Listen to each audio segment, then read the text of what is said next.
আসসালামু আলাইকুম। অনেকে আসলে জানালাই মেসেজ দিন যে কুয়েতের কোম্পানি কীরকম, কুয়েতের কোম্পানির ভিসা খোলা আছে কিনা, কুয়েতের কোম্পানিগুলো বেতন কীরকম দেয়। কুয়েতের কোম্পানির বিষয় নিয়ে আজকে সম্পূর্ণ ভিডিওটা তৈরি করছি। আপনারা যদি এই ভিডিওটা দেখতে থাকুন তাইলে ইনশাল্লাহ বুঝতে পারবা কুয়েতের কোম্পানিগুলো কীরকম, কুয়েতের কোম্পানি বেতন দেয় কীরকম, সব কিছু বুঝতে পারবা। সম্পূর্ণ ভিডিওটা দেখুন, ইনশাল্লাহ এই বিষয়টা ক্লিয়ার হয়ে যাবা। তো কুয়েতের কোম্পানির ভিসা খোলা আছে কিনা, প্রথমে হইলে কুয়েতের কোম্পানির ভিসা এখনও খোলা আছে, যেটা কিনা সোনাহালি বলে ওইটা বন্ধ আছে, কিন্তু আকদ হুকুমা যে ভিসাটা ওইটা এখনও খোলা আছে বাংলাদেশিদের জন্য। হয়তো বা দীর্ঘদিন পরে হয়তো বা আবারও নতুন হয়ে যে সোনাহালি ভিসা আছে ওইটা হয়তো বা নতুন হয়ে আবার খুলতে পারে, কিন্তু বর্তমান সময় লাগে এই ভিসাটা বন্ধ আছে। কিন্তু যে আকদ হুকুমা এটা খোলা আছে, আপনারা যে কেউ যাইতে পারবা এই ভিসায়। দ্বিতীয়ত হইলে কুয়েতের কোম্পানিগুলো আসলে বেতন কীরকম দেয়।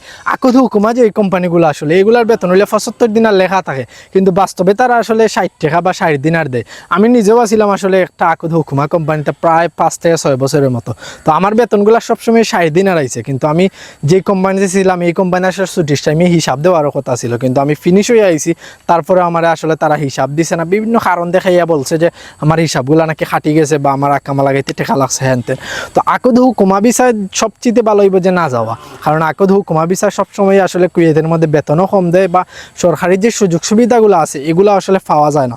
তো সিদ্ধান্ত আপনার, আপনি কি আকদ হুকুমা ভিসা যাইবা নাকি প্রাইভেট সেক্টরে যে আহালি ভিসাগুলো আছে ওইগুলা যাইবা। আহালি ভিসাটা সবচাইতে বেশি ভালো হয় যদি আপনি আকদ হুকুমা ভিসায় না যান, আহালি ভিসায় যান, ইনশাল্লাহ বালা টেকাও রুজি করতে পারবা আর বালা যে সুযোগ সুবিধাগুলো আছে ওইগুলোও পাইবা। 3 নম্বর হইলে আসলে কুয়েতের ভিসাগুলার প্রাইস কীরকম বা দাম কীরকম। কুয়েতে আসলে ভিসার ক্যাটাগরি অনেক জাতের আছে ভাই, যেটা কিনা আসলে আমাদের বাংলাদেশিরা বিশেষ করে একটা মানাইছে আসলে শন ফ্রি, কিন্তু শন ফ্রি বলতে আসলে কিছু তো নাই। তো শন ফ্রি ভিসার দাম আসলে 10 থেকে 12 লাখ টাকা অবধি হয় আপনার আকামা 2 বছরের নিয়ে। আর দ্বিতীয়টি হইলে কোম্পানির ভিসাগুলা, কোম্পানি ভিসাগুলার দামও আসলে উঠানামা করে বা বিভিন্ন কোম্পানির ভিসা আসলে বিভিন্ন রকম হয়। 6 থেকে 7 লাখ টাকাতে শুরু করে 8 থেকে 9 লাখ টাকা অবধি কোম্পানির ভিসাগুলো আছে। তো আপনার কত হইলে যে আপনি কার মাধ্যমে যাইরা বা দালাল কীরকম, যদি দালালে বেশি টাকা নেয় তাইলে তো অবশ্যই আপনার আসলে লস হইব। তো সবার আগে আপনি ভিসা যদি নিন তাইলে যাচাই বাছাই করবা যে কার কাছ থেকে ভিসা নেরা বা ভিসার দাম কি আপনার কাছ থেকে বেশি নের কিনা। তো আপনি এই বিষয়ে যদি জানতে চান আরও বিস্তারিত আমার ভিডিওর নিচে কমেন্ট করতে পারবেন, আমি এই বিষয়টা নিয়ে আরও বিস্তারিত হইব ইনশাল্লাহ, সেইখান থেকে আরও বিস্তারিত বুঝতে পারবো আপনারা। 4 নম্বর হইল গিয়ে আপনি কি এত টাকা দিয়ে আসলে কুয়েত যাওয়া আপনার লাই ঠিক আছে কিনা। হ্যাঁ, যদি আপনার যে আত্মীয় স্বজন কেউ থাকে বা আপনার যে পরিচিত কেউ থাকে তার মাধ্যমে যদি যান অবশ্যই ঠিক আছে, কারণ কুয়েতে আসলে অনেকেই আছে এরকম মাস শেষে 1 থেকে 1.5 লাখ টাকা রুজি করে। তো আপনার যে আত্মীয় স্বজন খুব ক্লোজ কেউ থাকে তাহলে অবশ্যই ট্রাই করতে পারেন কুয়েতের মধ্যে।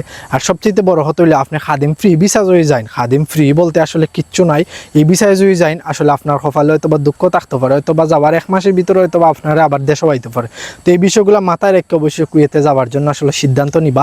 আর আপনার কেউ যদি থাকে তার সাথে আসলে বিস্তারিত আলাপ করবা আগে যে এই সুবিধাগুলো আমি পাইমু কি না, আপনার যে আসলে কথাগুলো আছে তার সাথে আসলে বিস্তারিত কথাগুলো আগে বাইঙ্গা নিবা, কারণ পরবর্তী এরকম অনেক সম্পর্ক আছে আসলে পরবর্তী এই বিষয়গুলোর কারণে নষ্ট হয়ে যায়। তো সবাই ভালো থাকবা, ইনশাল্লাহ নতুন কোন ভিডিও নিয়ে আবারও দেখা হইব।